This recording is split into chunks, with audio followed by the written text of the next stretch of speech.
Turmushga chiqayotgan Manzura, rafiqasiga avtomobil sovg'a qilgan Hamdam Sobirov. Yorqinxo'ja Umarov bir yilda nechta to'yga chiqadi? Kanalimizni birinchi marta ko'rib turgan bo'lsangiz, obuna bo'lishni va video ostiga like bosishni unutmang.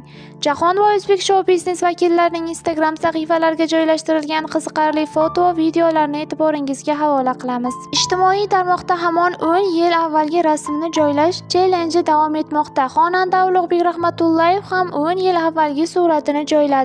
Aktrisa Asal Shodiyeva kundalik uslubda tushgan suratlarni sahifasiga joylab, qish faslining so'nggi oyi ham boshlanganini eslatib o'tdi. Xonanda Yorqinxo'ja Umarov bir yil davomida taxminan nechta to'y xizmatlariga borishi haqida so'zlab berdi. Uning aytishicha, xonandaning bir oyda boradigan tadbirlari soni ham 100 dan ortadi. Taniqli bloger Jahongir Latifov qimmatbaho Mercedes-Benz avtomobilini xarid qildi. Mashhur turk aktrisasi Melisa Asli Pamuk turmush o'rtog'i Yusuf Yazichi hamda o'g'li Milanning tug'ilgan kuni bilan tabriklab sahifasiga oilaviy suratini joyladi va izohda quyidagicha so'zlarni yozib qoldirdi. Tavallud kuningiz bilan mening ikki sevimlilarim. Kichkintoy o'g'lim, sen hayotimni chiroyli tomonga o'zgartirding.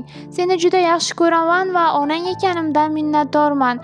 Bugun o'g'lim bilan birga turmush o'rtog'imning ham tug'ilgan kunini nishonlayman. Seni sevganim, ota sifatida ko'rganim va birgalikda rivojlanayotganimiz uchun juda ham omadliman. O'zbekistonda xizmat ko'rsatgan artist Sevara Nazarxon muxlislariga qizi bilan birgalikda ko'rinish berdi. Xonanda Hamdam Sobirov turmush o'rtog'iga tug'ilgan kuni munosabati bilan Porsche Macan avtomobilni sovg'a qildi. Taniqli turk aktrisasi Fahriye Evjen o'z chivit oppoq qor qo'ynida tushgan suratlarni obunachilari bilan bo'lishdi. Xonanda Manzura ijtimoiy tarmoqda muxlislariga kutilmagan va quvonchli xabarni ma'lum qildi.